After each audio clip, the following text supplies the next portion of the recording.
Guys পুরোপুরি নতুন design selfie ক্যামেরাতে বিশাল একটা আপগ্রেড আর বড় ব্যাটারির সাথে বড় ডিসপ্লে নিয়ে চলে এসেছে Redmi 14C স্মার্টফোনটা মার্কেটে।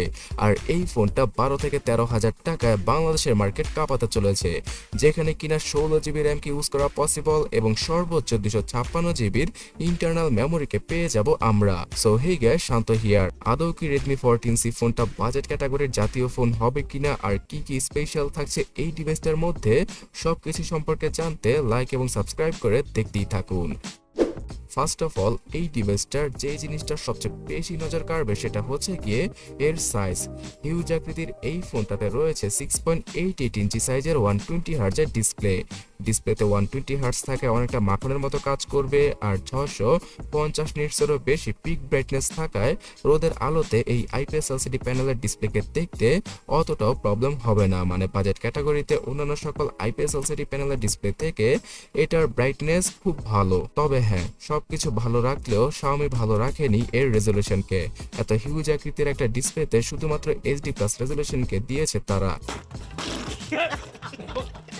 সো 6.88 ইঞ্চি সাইজের এই ডিসপ্লেটার পিপিআই ডেন্সিটি 260। এই জন্যই মুভি দেখার সময় একটু ব্রাইটনেস বাড়ালে ডিসপ্লেতে পিক্সেলগুলো খুব ভালোভাবে ভিজিবল হবে, আর এটা মুভি দেখার এক্সপিরিয়েন্সটা কিছুটা হলেও খারাপ করতে পারে। বাট বাজেট ক্যাটাগরিতে হয়তো অনেকেরই চোখে পড়বে না এই HD+ রেজলিউশনের ডিসপ্লেটা, বিকজ অফলাইন মার্কেটে 12-13 হাজার টাকার মধ্যে মানুষ সবচেয়ে বড় ফোনটাই কিনতে চায়। তার উপর দিয়ে আরেকটা জিনিস আমার কাছে বাজে লেগেছে, সেটা হচ্ছে গিয়ে এর নচের বদলে যদি 5 হোল কাটআউট কি ইউজ করা যেত তাহলে ব্যাপারটা অ্যামেজিং হয়ে যেত। কি বলেন আপনারা? অবশ্যই কমেন্ট করে জানাবেন। আর এই হিউজ আকৃতির স্মার্টফোনটার ওজন হচ্ছে গিয়ে 204 গ্রাম। এখানে 5000 নয় 5160 mAh এর ব্যাটারিকে এবার ইউজ করেছে Xiaomi। 6000 mAh দিলে মন্দ হতো না। তো যাই হোক, এই ব্যাটারিকে মানে এই ফোনটাকে চার্জ করার জন্য 18 ওয়াটের চার্জিং স্পিড রয়েছে। বক্সের মধ্যে পাওয়া যাবে 18 ওয়াটের charging brick, USB Type-C data cable, SIM ejector tool সহ একটি ফ্রি টিপিউ কেস। আর এই 18 ওয়াটের চার্জিং স্পিডের মাধ্যমে 1.5 ঘন্টারও বেশি সময় নেবে এই ডিভাইসটা ফুললি চার্জ হতে। একবার চার্জ করে ফেললে আমার হয়তো বলতে হবে না যে একদিনের মতো ব্যাটারি ব্যাকআপ চোখ বন্ধ করে দিয়ে দেবে Xiaomi Redmi 14C স্মার্টফোনটা। ডিজাইন দেখে মনে হয় যে এটা একটা ক্যামেরা সেগমেন্টের স্মার্টফোন। আসলে তেমনটা নয়, শুধুমাত্র 50 মেগাপিক্সেলের যে মেইন ক্যামেরা সেন্সরটা রয়েছে সেটাই কাজের। আর 2 মেগাপিক্সেল অথবা 0.8 মেগাপিক্সেলের ফালতু ক্যামেরা দিয়ে আপনারা কোনো কাজই করতে পারবেন না।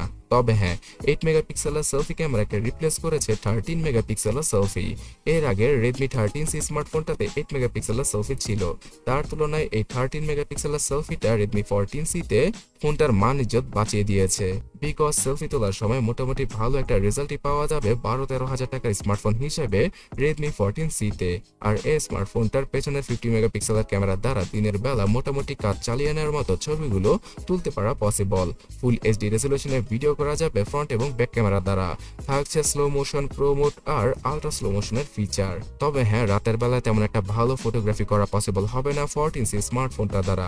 আর স্টোরেজ সেকশনে 4GB, 6GB এবং 8GB এই তিনটা র্যাম ভ্যারিয়েন্টের সাথেই আসে Redmi 14C ডিভাইসটি। এখানে 128GB থেকে শুরু করে 256GBর ইন্টারনাল মেমোরি রয়েছে, তবে সেটা eMMC 5.1 এর। আর এখানে আবারও হতাশ করেছে Xiaomi, বাজেটের মধ্যে আরো কিছুটা বেটার স্টোরেজ টাইপ দেওয়া পসিবল হতো। আরে 8GB র্যামের সাথে আরো 8GB র্যামকে এক্সট্রা যুক্ত করে 16GB র্যামকে মনে মনে ভার্চুয়ালি মানে মনকে সান্ত্বনা দেওয়ার জন্য ইউজ করা পসিবল। এই স্মার্টফোনটাতে দুইটা 4G সিমের সাথে একটা SD কার্ডকে 1000GB পর্যন্ত ইউজ করা পসিবল। আর মিডিয়াটেক হেলিও G81 কে ইউজ করেছে তারা, যার নাম দিয়েছে তারা G81 আলট্রা। এটার কাজকর্ম অনেকটাই G80 সিরিজ অথবা 70 সিরিজের প্রসেসরগুলোর মতো। সো এখান থেকে আহামরি কোনো আপগ্রেড আনেনি তারা। আগের জেনারেশনের Redmi 13C অথবা 12Cর মতোই সিমিলার টাইপের পারফরমেন্স পাওয়া যাবে 14C স্মার্টফোন থেকে। সো যারা কিনা বাজেট ক্যাটাগরিতে টুকটাক গেমিং করতে চান তাদের জন্য নয় এই স্মার্টফোনটি। এখানে PUBG গেমটা না খেললেই ভালো হবে, তবে আপনারা চাইলে ফ্রি ফায়ার গেমটা লো গ্রাফিক্সে রেখে খেলতে পারবেন। আর গাইস, এই স্মার্টফোনটার দ্বারা রেগুলার কাজগুলো করার ক্ষেত্রে তেমন কোনো প্যারাই খেতে হবে না যদি আপনারা নিম্নে 6GB র্যামের ভেরিয়েন্টটা কিনে থাকেন। 4GB র্যামের ভেরিয়েন্টটা কিনলে কিছুটা ল্যাগ অথবা এক্সপিরিয়েন্স খারাপ হতে পারে আপনাদের। এখানে অ্যান্ড্রয়েড 14 এর পাশাপাশি রয়েছে Xiaomiর হাইপার ওএস, আর আগামীতে অ্যান্ড্রয়েড 15 এর পাশাপাশি হাইপার ওএস 2.0 এর আপডেটটাও চলে আসবে। বেশ কিছু অ্যাডস এবং ব্লোটারের দেখা পাওয়া যাবে ফোনটাকে প্রথমবার বুট করার পরে, তো সেগুলোকে রিমুভ করে ফেললেই ফোন চালিয়ে খুব ভালো একটা ইউজার এক্সপিরিয়েন্স পাওয়া যাবে, মানে মজা পাওয়া যাবে। সো গ্যাস, এক কথায় বলতে গেলে Xiaomi Redmi 14C স্মার্টফোনটা 12-13 হাজার টাকায় আনঅফিসিয়াল ভাবে বাংলাদেশে পাওয়া যাবে ইজিলি, আর অফিসিয়াল ভাবে হয়তো 15 হাজার টাকার আশেপাশেই খরচ করা লাগবে আমাদের, বিকজ এখানে ভ্যাট এবং ট্যাক্সের ব্যাপারটা চলে আসে। আর এই প্রাইস পয়েন্টে এই ফোনটা মোটামুটি অ্যাভারেজ লেভেলের একটা স্মার্টফোন, অতটাও বেস্ট বলতে পারা পসিবল হবে না, বিকজ এই বাজেটে মোটোরোলা, রিয়েলমি অথবা স্যামসাং এরও মোটামুটি ভালো টাইপের স্মার্টফোন পাওয়া যায়। তো সেগুলো সম্পর্কে জানতে ডান পাশের ভিডিওটাতে ক্লিক করুন অথবা কমেন্ট সেকশনটা চেক করুন, লিংক পেয়ে যাবেন।